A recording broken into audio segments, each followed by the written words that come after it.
The future of progressive radio. This is the Dean Obadala Show on Sirius XM Progress 127. And welcome back, Dean Obadala Show. We're live Wednesday, August 14th. Right now in studio, you have to put your earphones on, your headphones on. You don't have to, but we might play some clips. Our friend Rula Jebreal, you see her all the time on cable. She's a Palestinian journalist, author, foreign policy expert, now also a professor at University of Miami, and going in a few weeks to the G7 to be advising Emmanuel Macron on some policy which she's been involved with, and she'll explain all that. Rula, nice to see you, my friend. Welcome back to the show. Habibi, first of all, Yes. Eid Mubarak. Thank you. Eid Mubarak to you as well. So good to see you, my fellow amazing Palestinian American journalist, activist, and all of the above. It's an honor to be with you. Oh, it's an honor to have you here. So let's talk about, you travel so much around the world. We're about 2.5 years into this Trump mistake here. What was... Look, I'm not going to say Obama was beloved in the Middle East. There are some problems with leadership when I spoke to some experts. But how are things changed? Let's talk about, what was it like in the Middle East? How was the United States of America viewed in the Middle East during the time of Obama near the end?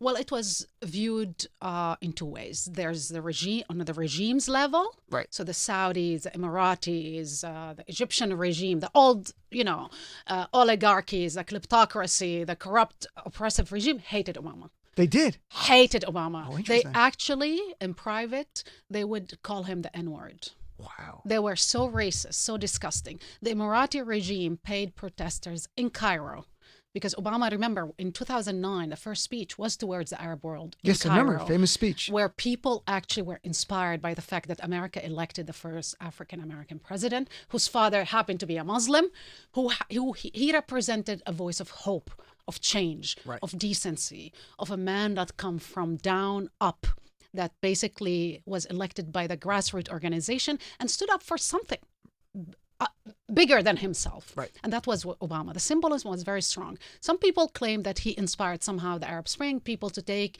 their own lives and destiny into their hands. So he was loved by the masses, hated by regimes. The other way around in Europe. In Europe, both masses and governments loved President Obama. Obama was a superstar and still is a superstar in every European country, by the way. In every European country, wherever he goes now, even as ex-president, he's applauded. I introduced President. I introduced Italy, President right? Obama in Italy a year ago. He talked about climate change and leadership, and young leaders and empowerment. Guess what? Almost 20,000 people showed up at the event. Oh my Outside God. the events, we couldn't go out.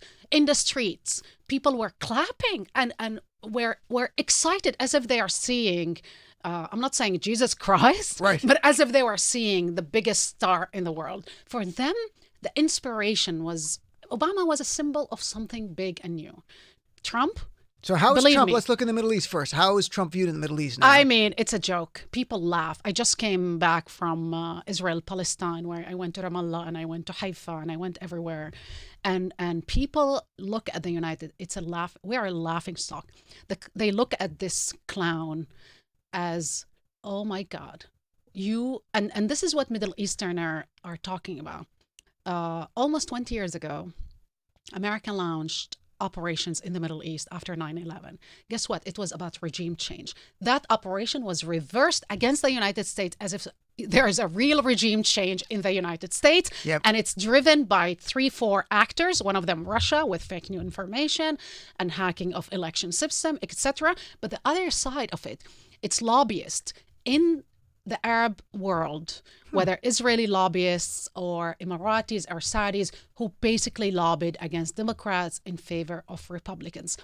Elliot Brody, It's a big article today in the exactly, New York Times New about York him. Times, Yep. and yesterday, what was his role? His role was to influence basically Trump in favor of these regimes, especially the Saudis and the Emiratis and the Israelis as well. But this operation didn't start with Elliot Brody. It started way before. It started at the end of the Obama mandate after the Iran deal. And after the Iran deal, some regimes in the Middle East and the Israeli government decided never again a Democrat. And they backed the Republicans. So that's where a turning point was. So they, Yes. because what united Israel and Saudi and the Emirates was the disdain for the Iran deal because they did not. They thought hate the Iranians. They thought Iran. They hate Iran. They hate the Shiites there, and they also feared that they would one day acquire a nuclear weapon and be a threat to be a regional superpower. Well, they knew that they will never acquire nuclear weapon because they were in order. There was an exchange. There was a deal. In order for them to be accepted in the international community and to lift the sanctions, they would have to give up any nuclear capability, which they did, by the way, according to for 10 years. Every monitor's 15 years. 15 Again, years. Okay. According to every monitor organization, against to the UN organization that monitor armaments. However, Israel opposition, the Saudi opposition. The Saudi opposition is a religious opposition. It's an old 100-year religious war between Shia and Sunni. The Israeli one, they want to be the only regional power. And if Iran, a country of 80 million people, the sanctions are lifted, guess what? Regardless the nuclear weapon, they are a regional power de facto. Sure. They already control Iraq. They already control Lebanon, Syria, Bahrain. They are regional power. You cannot operate without the presence of the Iranians in the region. So either you make peace with them, but what the Israeli wants is to destroy them, which Israel is a country of 7 million people. Yes, they have nuclear weapons, but they understand that the only way is to control the narrative and the power in the region is to exclude Iran. There's 3 big markets in the Middle East: Turkey, Egypt, and Iran. Guess what? Turkey is now in a recession. Egypt is in recession, and Iran under sanction. Who benefits from that? Israel. One country, Israel. And that's why they wanted Iran out of the way. That's why Obama, for them, remember when Bibi came and lobbied against Obama in Congress, made a speech against a sitting president of the United States. And Republicans are disgusting because they lobbied a foreign leader to campaign against a sitting president. He gave a speech in Obama's house under his gaze, and he basically bashed him. In Israel, they were the most racist against President Obama. Guess what? They love Trump. So the most racist president is loved by the Israelis. It should make us pause about what this country is turning into: an ethno-religious project of exclusion and purity. And it's really look, scary. In America, on some level, if certain people had their way, would be the same thing. I mean, we have a debate about immigration policy right now. What about how was Trump viewed in Europe? You're in Europe so much. I mean, Germans, look at the polls. 90% of the Germans, of the French, even the Italians who voted for Salvini was some kind of character like Trump. Yet they think it's a joke. The United States has relinquished any kind of moral authority, leadership. All of that is gone, and is gone for good. The world will never trust the Americans ever again not to elect again a fascist, white supremacist leader. Do they view him as that in Europe? Do they speak plainly about it and say this guy's a fascist? Because they know fascism in Europe. They understand fascists very well. Sure, they've dealt with it. And the way, if you look at Holocaust survivors or children of Holocaust survivors and you talk to them in Europe, they tell you, we have a problem with his language. It's the same language that was deployed against Jews, the Latinos today, the Muslim today, the African Americans and others. When he calls them animals, when he calls them rapists, criminals, invaders, that's the kind of language that was deployed, exactly the same terminology that was used against Jews in Europe before World War II. So Europeans understand that this kind of language matters, that this kind of language actually normalizes demonization, and what follows is genocide. When you see children in cages, drinking toilet water, sleeping on concrete, being treated and abused, crying, this is what Anna Frank talked about when she said, children are left alone, families are ripped and tear apart. This is what Anna Frank talked about. This is what the Nazi did in Germany in the 20s and in the 30s. And that was the beginning of the stages that led to the Holocaust. So let's talk about fascism then, and that what people are seeing. And you're teaching at the University of Miami on fascism. You know, there's different definitions. You can Google the dictionary one. Madeleine Albright gave a good one. She has a book, Fascism, A Warning. And she talked about an interview recently where she said, fascism is not an ideology. It's a process for taking and holding power. A fascist is someone who identifies with one group, usually an aggrieved majority, sound familiar, in opposition to a smaller group. It's about majority rule without any minority rights, and which is why fascists tend to single out the smaller group as being responsible for the cause of their grievances. And she makes a great point here. The important thing is that fascists aren't actually trying to solve problems. They're invested in exacerbating problems and deepening the division that result from them. They reject the free press, denounce institutional structures within a society, and violence is a crucial element of fascism. She says, whatever else it is, fascism involves the endorsement and use of violence.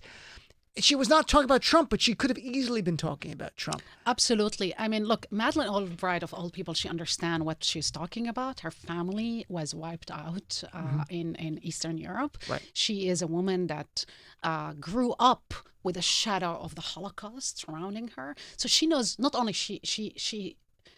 her family lived it. Yeah. This is what happened to Jews in Europe, whether you're from Romania, whether from Italy, France. People were deported. 6 million people died. They were European citizens. Let me repeat this. European citizen. However, they are viewed by the regime as aliens, outsiders, criminals, invaders, cockroaches, animals. This is the language that was used. And when you normalize that kind of language, when you dehumanize them, anything can happen. And this is exactly what followed the kind of language that was deployed. Listen, there was a Ministry of Propaganda in Germany that was absolutely put there to basically convince people that these people are not human. It doesn't matter what happened to them. Our generation, Dean, you and I, were in our 40s, we didn't understand how people could be, how could you normalize fascism? How it's possible that people allowed 6 million people to die, to be slaughtered. Guess what? You know where we found the answers? In the Hamptons. Stephen Ross. Right. People like that, when they see massacres, the one in El Paso, where the guy drove 600 miles to kill Latinos, to hunt down and kill Latinos, where he cited Trump. By the way, he's not the only one. The white supremacist, the bomber that sent CNN bombs, he cited Trump. The mega bomber. The white supremacist all over the countries. New Zealand terrorists. They all cited Trump. There's a reason. There's an inspiration. There's a preacher in the White House who is preaching hate for political purposes. For him, these people, the white people who are losing jobs for a reason that you and I have nothing to do with, or Latinos have nothing to do with.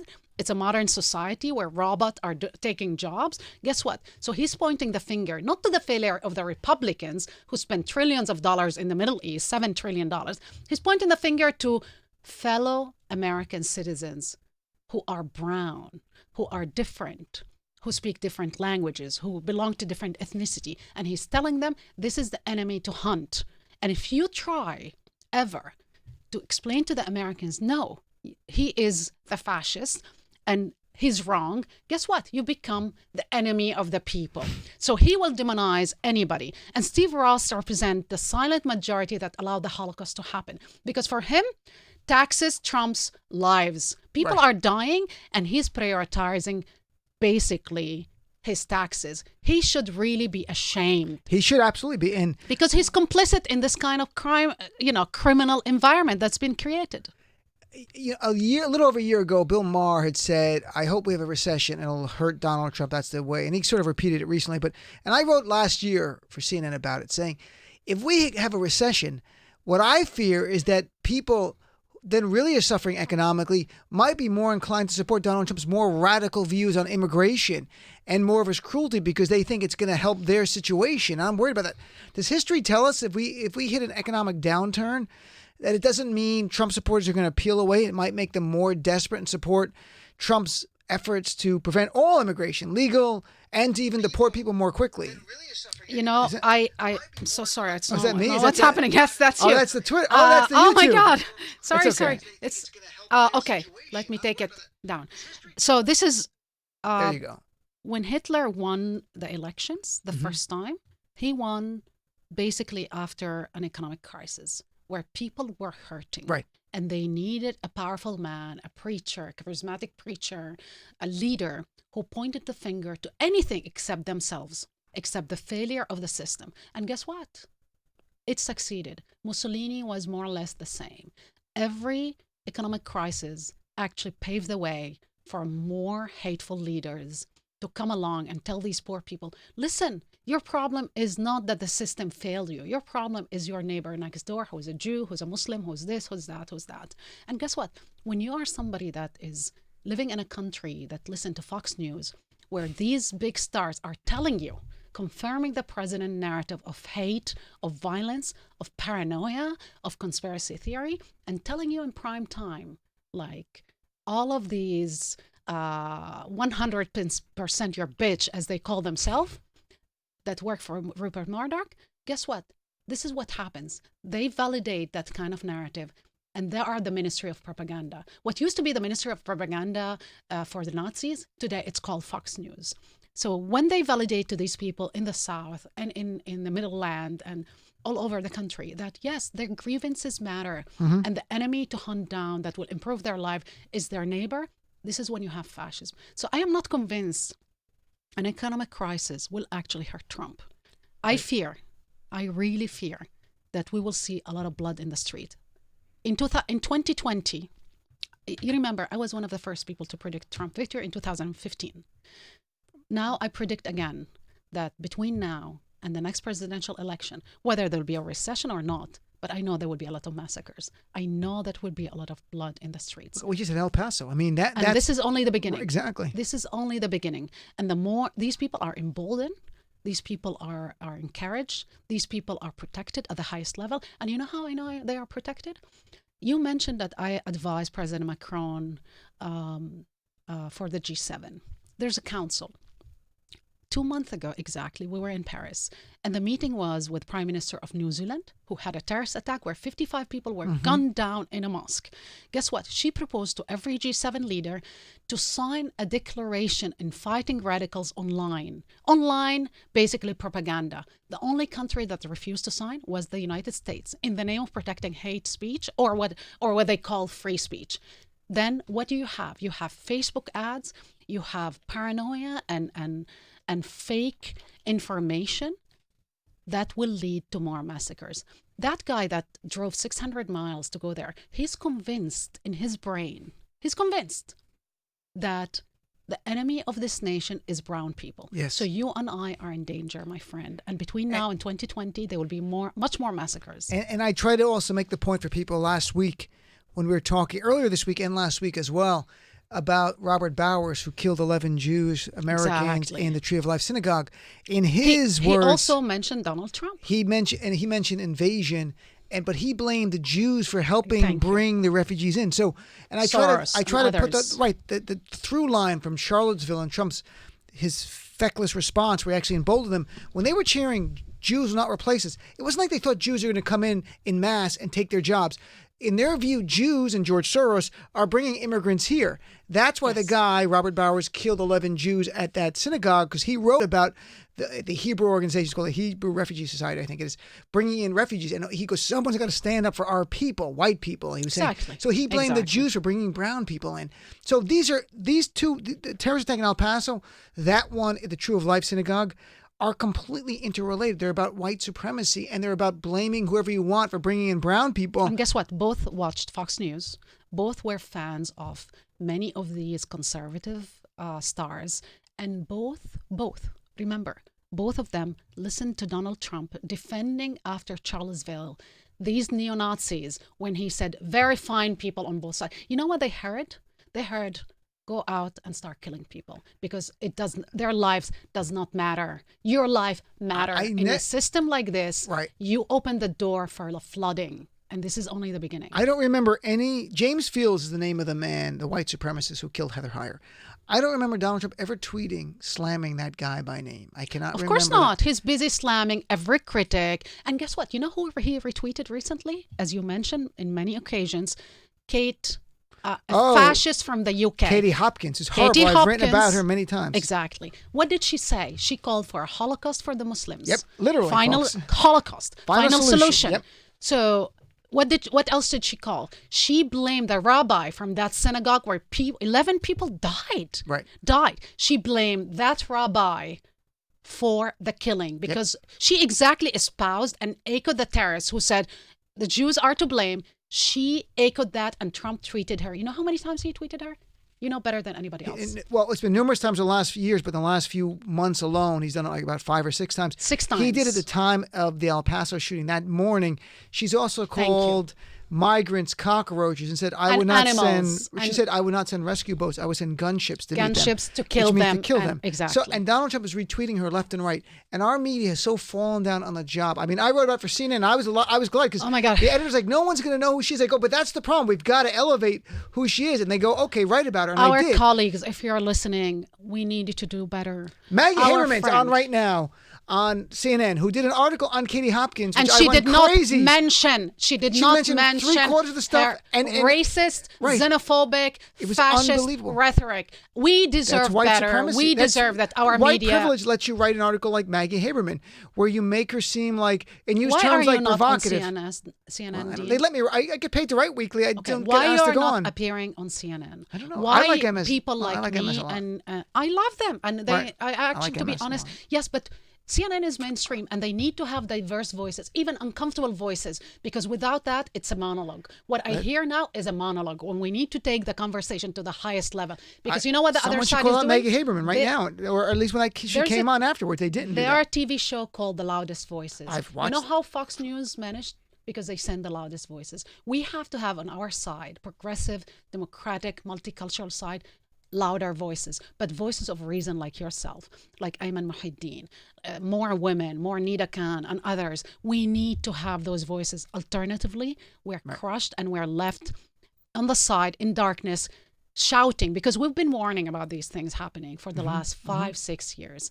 By the way, congratulations for winning $4 million against a neo-Nazi website. Thank you. And I'm If I was telling all collecting your the money, I would be leaving the show tomorrow. But no, I'm not. but you know, it's a symbol, it's a Right. signal That's what I of did. something. That's And what I it's would about. like to tell all our audience, if you're attacked by fascist or neo-Nazi or white supremacist, guys, there's actually many lawyers who would help you. We need to sue these people. We need to teach them that the rule of law still matter for now. I agree. Let's take a quick break. We'll come back with more of our friend Rula Jebreal right after this. Look, it's time the media start calling out Trump's false statements for what they are. Lies. Trump is a liar. And by the looks of it, he's lying every day and twice on Sundays. The Dean Obadala Show.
to the Dean Obeidallah Show on SiriusXM Progress.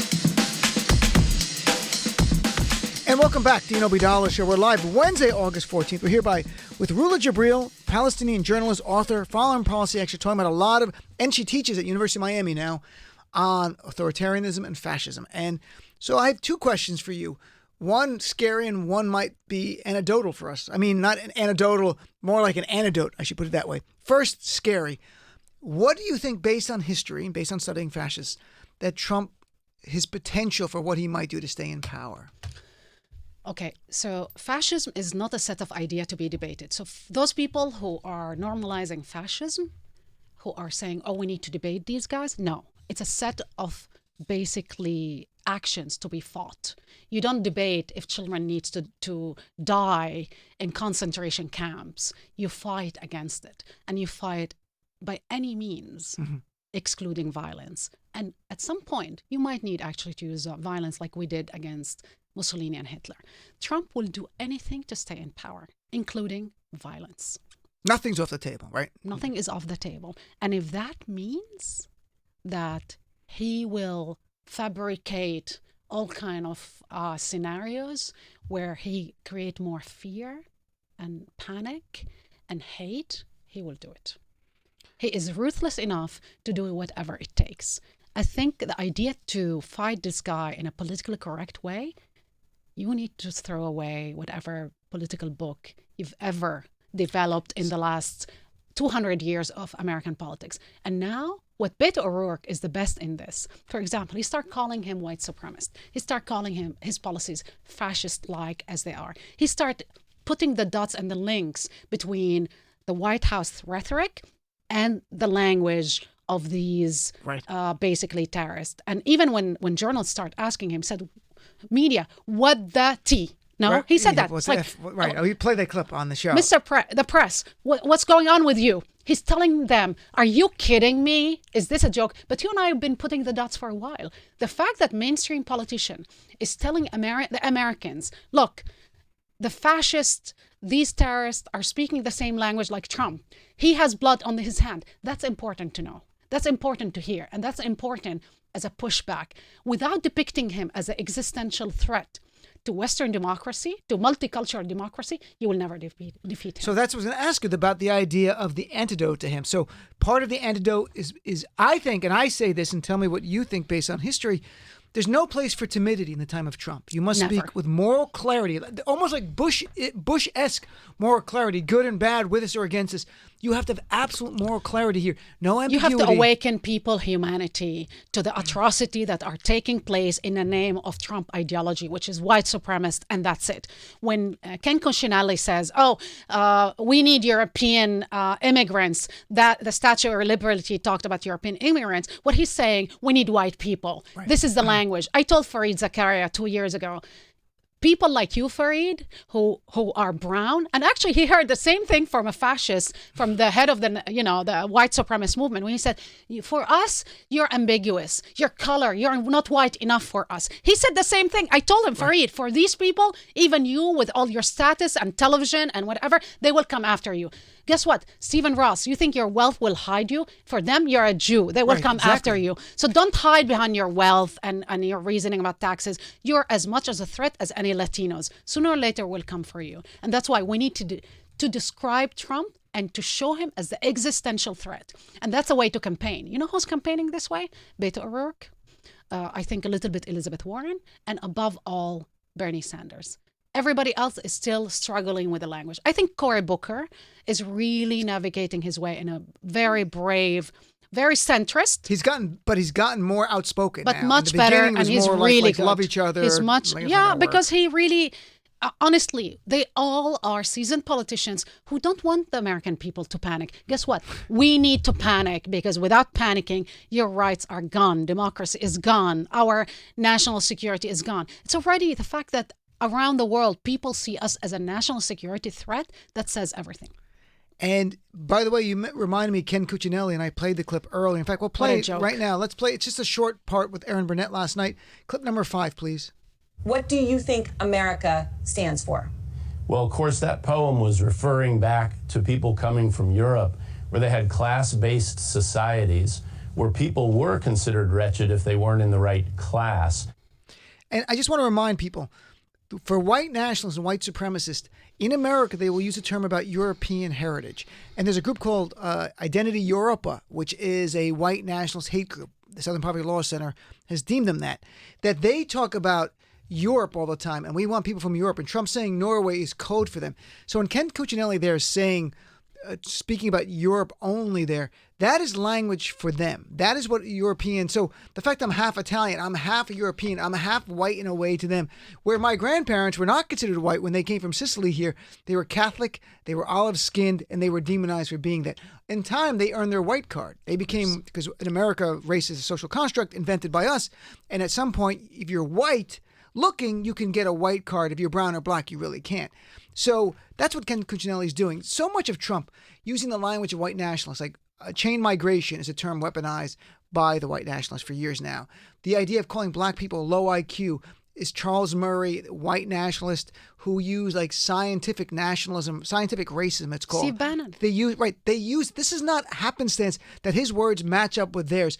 Either he's been reading their stuff for years or just instinctively feels the same as they do.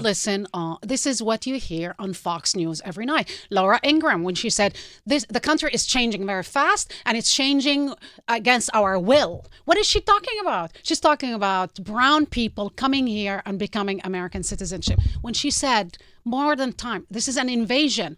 This is the same language that the terrorists are using. And guess what? Rupert Murdoch is a white supremacist. In every country where he deployed his operation, look at the UK, Australia, and America. What happened to this country? They're the most racist, xenophobic, white supremacist country. This is a guy that has 2 Chinese daughters. I mean, if he does not see what is his operation are becoming, he's a minister of propaganda under a Nazi regime. This is the guy this is Goebbels. This is exactly Goebbels. That's such a... And they should be ashamed. These people have blood on their hands. I had Angela Corazon on, head of Media Matters, last week, and we talked about that, and I'll tweet out the article again. Fox News is pushing white nationalism because the Murdochs want it. That's their article. Murdoch was pushing also Ayaan Hirsi because she's anti-Muslim. And all of that. That's he was the voice promoting they her elevate, book. right? That's the voice they want. And right. You know what? People like you and me will be bashed on their media. You know who multiple times attacked me? Bill O'Reilly. O'Reilly was multiple times attacked me. And then their paper, what's called the trashy paper that they use for their gossip. New York Post? The Post, to trash people. I mean, this is the kind of garbage that's been spewing against people to basically put them on a list of people who are unpopular so these voices can disappear. This is what he's doing. They're elevating the voice they want. And as Angela made the great point that you just made as well, that where Fox News, where the Murdoch's media outlets have been in the UK, Australia, and the US, they have fueled xenophobia, ethno-nationalism for political gains, because that's part of their own vision. So while Lachlan Murdoch comes in and gets rid of Roger Ailes, and we're thinking, oh, he's going to be a more progressive guy. No. He He's gets rid the of Ailes, same and they do of the same. right. Of They the just same. wanted. They wanted the want sexism gone, but they wanted the same white nationalism. Yeah, they have a bunch of rapists. Look at Tucker Carlson's stuff saying there's no such thing as white supremacy. It's a hoax. We played that. He's been on a vacation, not a hoax vacation, a real one. And Tucker Carlson last year, and I played the clip countless times on the show, talked to white America going about a town that used to be white, now is a majority Hispanic. And he goes, before you call anyone racist, that's the exact term, before you call anyone a bigot, no one is designed to accept this kind of change. So he's telling white America, your DNA does not allow you to accept the brown people moving in a majority status in your community. And this is what people hear. They hear this drumbeat. Laura Ingraham These people calling are them dirty immigrants. Traitor to the American dream. These are the same people who called, you know what they called hawks? The massacre in Newtown where children died, were gunned down. They had guests, conservative voices saying, "Oh, that was a hoax." And by the way, these kids who are the parents who are crying, basically they are paid actors. They said the same thing about others. And guess what? This is the same network that pushed conspiracy theory against President Obama. The first time that Trump talked about the birther idea that Obama was an illegitimate president, where did he talk about that in? Fox News. Rupert Murdoch hated President Obama. You know why? First, because he's black. Rupert Murdoch hated President Obama because he had a progressive policy where people can be who they are in a system and protected equally. He hated that model. He used black people only to bash black people. That's why they have Diamond and Silk and Milk, and I don't know what the name of these two Diamond ladies. and Silk, right? I mean, it's a joke. Trump loves them. He keeps retweeting them. It's a brainwash operation. It's a propaganda operation. It's not a news operation. And the reality, it's a blood operation where people are dying because of the words coming out of these guests' mouth. Because these are the same words, like the terrorist in Charlottesville, like the terrorist in El Paso, like the terrorist in New Zealand, like even the people who send bombs to CNN and other networks. And you know what? Lachlan and Rupert Murdoch, and these people have blood on their hands. They are white national, and they are supporters and sponsors of terrorists. And to your point, Rula, the lawyers for the MAGA bomber, Cesar Sayoc, actually cited, literally, in the defense, trying to get a lesser criminal prison sentence for their client, cited both Fox News in writing and Trump, saying they both radicalized my client, who was having some struggling times in his life. And he said Donald J. Trump was the light he found, but also Fox News, painting a picture of these enemies of America. Rupert Murdoch legacy will be blood, will be people drowning in blood in the street, because he's spewing hate, division, paranoia, conspiracy theory, but above all, he's weaponizing with his ideology all of these terrorists. And I fear that the more they will continue, the more innocent people will die. El Paso will be only the beginning. And I'm telling you, I'm predicting between now and 2020, blood will be running in the streets in America. Let's take a quick break. We'll come back with our friend Rula Jebreal just right after this. The Dean Ovidala Show. Whoever's the next president, we should call them the 45th president of the United States. And this will go down as a dark time in America that we'll never refer to again. SiriusXM Progress.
You're listening to the Dean Obeidallah Show, Sirius XM's Progress.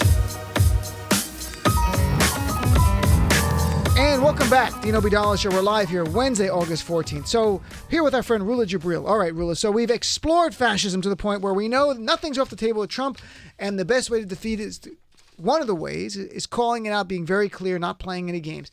Let's talk about. We might not get the chat before the September 17th election in Israel. So let's ask about what's going on there. We just had an election a few months ago. Netanyahu could not build a coalition, so it collapsed. So they had to have a new vote, election. His wife was indicted. His wife was indicted, oddly enough. Multiple. It's like, think about Melania Trump getting indicted for doing something for champagne rosé, for bribes. The woman drank champagne rosé, my understanding, at 8:00 in the morning. She loved these expensive bottles. She loved jewelries, and she loved her wealthy friends. She made her son, who happened to be a fascist, real fascist, who denied Palestinian identity, and he goes on tours around the world explaining how Palestine is not Palestine because we never existed as people. Right. So he denied even our own existence. Right. Imagine if we deny Awkward. his existence, would be called anti-Semitic and all kind of words. Right. But in this case, like, he's the son of the prime minister, poor kid. His mother calls wealthy friends, and the calls are basically recorded by the magistrate, where she demands that her son has a yacht, an extra yacht for him, and they pay for the holidays and the vacations and the jewelries and the clothing. This is not a political operation. She's exploiting and milking the prime minister office for her own benefit. And she beats the help. She beats them.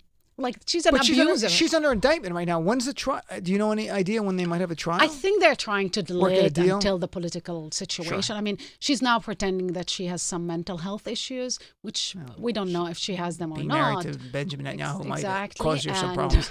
So the election September 17th. First of all, in the broad stroke prediction, why will this one be different than the last one when he cannot build a coalition? It will not be different, except he can really, again, galvanize the country in a way. I think the next government will probably have more liberal men, have a coalition with Naftali and others, but I think Bibi is They're done. far right. I people. predicted Avigdor Lieberman Yes. is far right, and Benjamin I predicted Naftali. Netanyahu's victory last time, which he won. He couldn't form a coalition. I predicted his downfall. I think the end of Netanyahu's era is now. It's happening. You think it could happen? It's happening already. At the- I really don't think he will be managing to do any coalition, because he's a dead man walking. They know that. By the way, he's even more corrupt than his wife. He would call newspaper owners and said, "Oh, if I have a better coverage, I'll give you a different, deal with the government where you can have more contract." I was like, the guy is deeply corrupt. He gets along with Trump so well. It's perfect. They get along so well. Let's talk about the Arab parties there. You know, they did not run as United Party last time. And that was a big mistake. Now they're going to. They're going to run on They it's called understood. the Democratic Front for Peace and Equality. It was about time. It was about time, because the mistake was 2 years ago they ran as a united front, Right. and they won 13 seats. This time they were decimated. They won only 6 or I believe 5 seats. So next time they understand that Arabs inside of Israel, they need unity. They need one voice, and they need to fight against discrimination, the occupation, and against this monster that sees them as the enemy, against people like Bibi's son, Yair, I don't know shit, excuse my language, It's okay. You can who carry on. basically Serious call Palestinians like they don't exist. They are not people. I mean, your grandfather taught the Holocaust. People in Israel still remember the Holocaust, how they were denied their belonging. They denied their humanity. And you're basically repeating the same thing. It's shameful. But this is a product of Bibi Netanyahu. So, yeah, and Netanyahu, there's a reason he actually called the refugees that were getting aid from the UN Relief Works Agency as fictitious refugees. And that's why he was He called advocating cutting Yitzhak them on. Rabin a Nazi. He was behind the killing. He was the inspiration leader that indirectly armed the hand of that fascist who killed Yitzhak Rabin because he made peace with the Palestinians. Remember, Yitzhak Rabin's wife, Leah, refused to even shake his hand. Yes. And she blamed him for the murder. A month before Yitzhak Rabin was killed, he was protesting with hardcore religious Hasidic Jews, where there were pictures of Yitzhak Rabin wearing a Nazi SS uniform. And there was, you know what, there was also a coffin. The writing were on the walls. He incited people to the extent where they killed the prime minister. And look at last time, just a few months ago, when Netanyahu ran, he made a loose coalition with a far right group, that celebrated Baruch Goldstein, who walked in the Kahanist, who killed Palestinians praying in a 40 mosque. Palestinians. Right, and these are people who, it's beyond debating stuff. We're talking about really like effectively Fascists. the Klan against in viewing the way they would view Muslims the same way the Klan views black people, and they would just kill them if they could. And then Netanyahu had no problem. In fact, he got a lot of pushback from major American Jewish groups, some that are actually very pro-Israel, even AIPAC, and some were so critical of him then. That was then. Now I don't know what's going to happen. What about the party, the one against with Benny Gantz and the former general guy? It's Benny Gantz and Yair Lapid, right? Yair Lapid. So they're So more they might they're have not a really momentum. liberal. They're not really liberal, are not they? on Palestinian. They're liberal in the economy. Like Okay, in okay, Israel, okay. if you're liberal, meaning you have a liberal view in the economy, liberal view when it comes to gay marriage, but very conservative, very hardcore views so you believe in gay marriage. The Hasidic Jews, they don't believe in gay marriage. You believe in equality and freedom for Jews, but you don't believe that for the Palestinians. By the way, Benny Gantz, I think, when he was asked if he would form a coalition with Arabs, he said, absolutely not. You know what the essence of democracy is? Is to rule and be ruled in turn. This is, Aristotle said that. The Arabs have always been ruled, and they never ruled. They never in coalition. They're always in opposition. You know why? Because they consider them a demographic threat, something that disturb the purity of the Jewish state. You know what that is? This is an ethnocracy. This is an apartheid state that view otherness as a threat, and it's a problem. So when I hear American Jews saying, "Oh, Trump is good for Israel," really? He's good? The guy that actually endorsed white supremacists who gunned down people in synagogues. There are multiple synagogues that received attacks and threats, and people died. But he's loved in Israel, right? Trump isn't Of course. Trump. He's loved in Israel. It's a racist country that loves a racist president. How do you explain that otherwise? You remember when the wife of the Minister of Defense tweeted, I think, a picture with dark coffee, said, I don't like this kind of coffee. It's like Obama, black and weak. And let's not forget Netanyahu, not this election, Tweeted the election last time, when there were Israeli citizens, but they're of Arab ethnicity, Descent. were voting in big numbers. He said the Arabs are voting, In droves. And just to think about that, if a white candidate said the black people are voting, come on, I need my white people to come out. And that's what he was saying. And Avigdor Lieberman, who you met, most Americans don't know him, actually in the past has called for ethnic transfer of Israeli Arabs who are citizens, Absolutely. like dumping them over the border.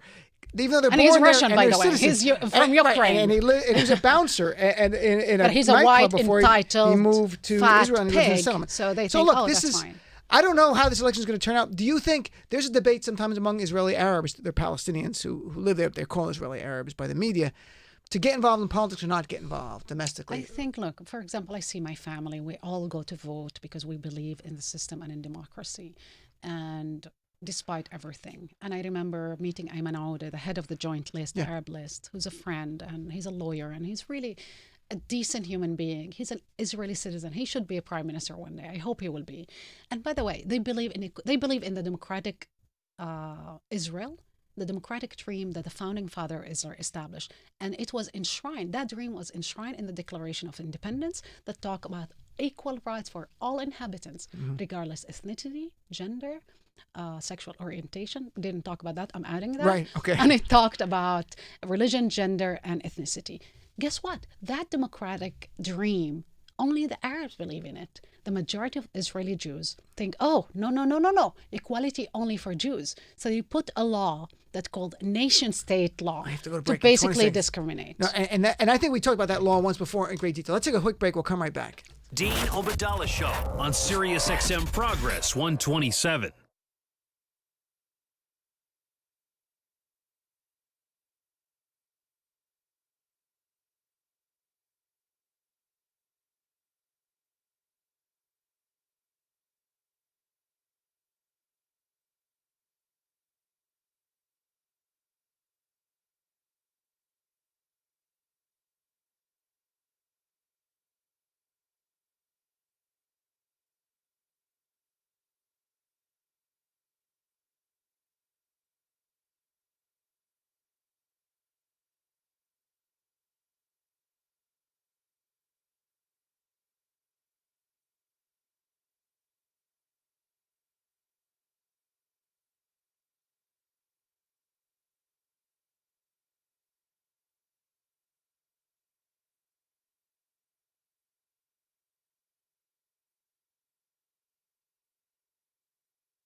The Dean Obadala Show on Sirius XM Progress 127. Welcome back, Dean Obadala Show here with Rula Jebreal. We only got like a minute and a half left. So you're going to the G7 coming up at the end of the month in France. What's the focus of the G7, this one? Women equality, empowerment, and fighting sexual harassment online and offline. And with Epstein's story and with Weinstein's story and with the Me Too movement, we need that more than ever. During the G7 last year, by the way, the only country that did not ratify a document about fighting sexual harassment online was the United States, because the president himself was implicated and is implicated. We have a rapist in the White House, and sadly, he will continue to defend rapists, white supremacists, and terrorists. So they will not be participating much at this G7. Or they will send Ivanka so she can do her moves and try to talk to world leaders. Oh my God, yes, please. Have you talked to her at all? I know Ivanka from New York, but honestly, do? before she was the face of the whitewashing face of the white supremacist, when she was a normal girl, I don't know if she was ever normal before she implanted whatever in her face and her body, but she was somehow trying to be normal and pander to Democrats.